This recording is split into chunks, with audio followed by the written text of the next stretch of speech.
I'm John Batchelor with Larry Kudlow, my colleague and co-host and friend of CNBC and Kudlow Radio on the weekend, and we're very pleased to welcome Jennifer Rubin of the Washington Post, writing Right Turn, and now Jennifer Rubin of The Ages. Jennifer Rubin tonight will tell us, breaking news, that she is now the target for the businessman from New York. Whatever have you done, Jennifer? Have you done that reckless thing? Have you told facts to the American people about the businessman from New York? Good evening to you.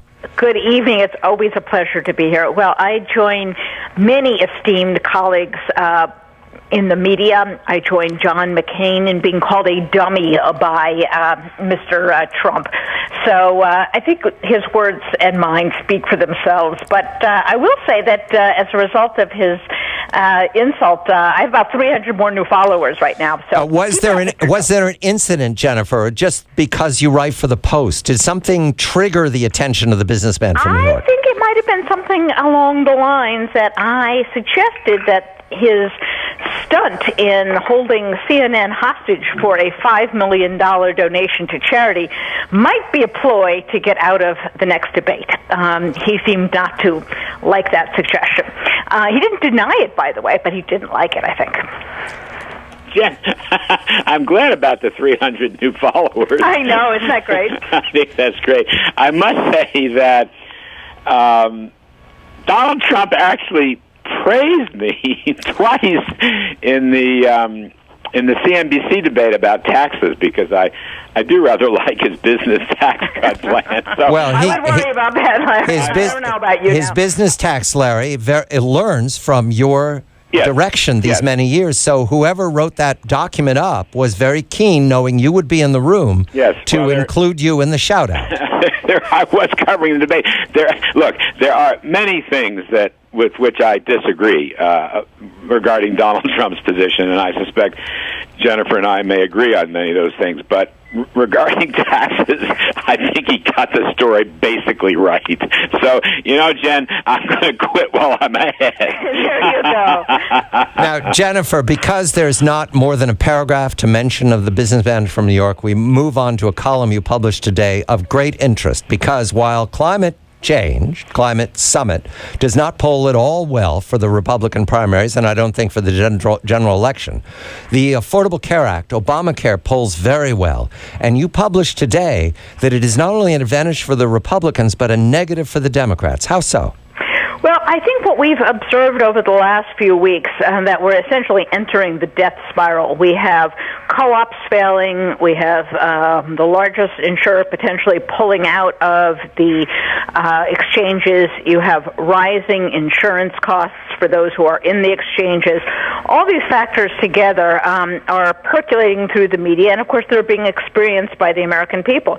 So the notion that Obamacare is great, or even that it is working, does not sit very well with the American people. And a recent Gallup poll shows that exactly the same percentage of people who used to postpone serious care for serious health issues is still postponing them. And that's because, number one, the Affordable Care Act isn't affordable. And number two, a lot of those people went on to Medicaid. And as you guys know, many doctors are no longer taking new Medicaid patients. So all we've done is create a lot of taxes, a lot of disincentive to work, and we're not making Americans healthier. We're not giving them affordable care. So I think Republicans have an advantage here, provided, and this is a big proviso, they come up with an alternative that's better. Now, thanks to Obamacare, that bar has gotten pretty low for them to hop over. But I would commend all the Republicans that they, if they haven't already, and some of them have, that they put together some market-based health care plans. We know Paul Ryan has been in favor of them. We know Tom Price from the House has put out a plan. I think this is an opportunity for Republicans to say, you know what? It's the Democrats who are helping to consolidate and make bigger healthcare companies. It's the Democrats that are pricing you out of the healthcare market. We, the Republicans, will stand with people who need health care, people who want affordable health care.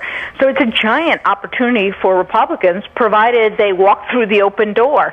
I'm not sure all of them will, but some of them sure are. Larry, before Larry comments, I want to tell an anecdote without names. A person I know searching for a remedy for a lifetime disease that she suffers from. It's a well-known disease. I won't name any details, but she searched and searched and searched. She's older and has limited income, and she finally found a provider to last October. The provider was one of the healthcare co-ops, and she was very gleeful, and all of the arrangements, it had taken all year to find it. Everything was signed up. She'd signed, and the co-op failed just that month, and she was thrown back out without protection. Now, that's just one of many anecdotes, but I mention that because, Larry, we've reported on this. The co-ops are failing, but those are attached to real tens of thousands of people who don't have remedies because there's so many. There's so fewer networks than there used to be. No, I think that's right, and I think that's very important. As Jennifer mentioned, United Healthcare's threat, but I think they're going to go through with it, is to just pull out of the system. They were one of the biggest lobbyists in favor of Obamacare, and they're talking about pulling out of the system because it's unprofitable.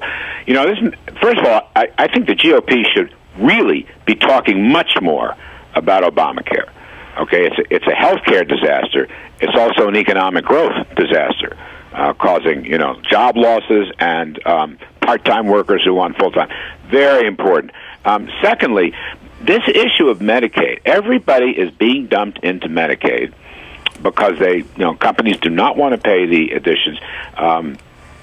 Medicaid is pure government plan. I just hope people understand that. Not Medicare. Medicaid is 100% run by the government. So, not only do the healthcare services decline, the health of the people on Medicaid declines. Many studies have shown this. Doctors have left Medicaid in droves, and this is the end game. This is where Obamacare has led. The other service that's run by the government is the Veterans Affairs, the VA health system. But Medicaid is illustrative of the failure of Obamacare. Now, and I think this is a very important point. Absolutely. Larry, imagine what the Democrats would say if the Republicans concocted a two-tier health care system, one with crappy, unavoidable care, and another in which rich people had access to private insurance, good doctors. Republicans would be accused of all manner of hatred for the poor, all manner of cruelty. But because the Democrats have done exactly that, just as you described, suddenly they're for the common man, they're for the poor folks. And I think this is a big canard. I think we should be candid about what Medicaid is.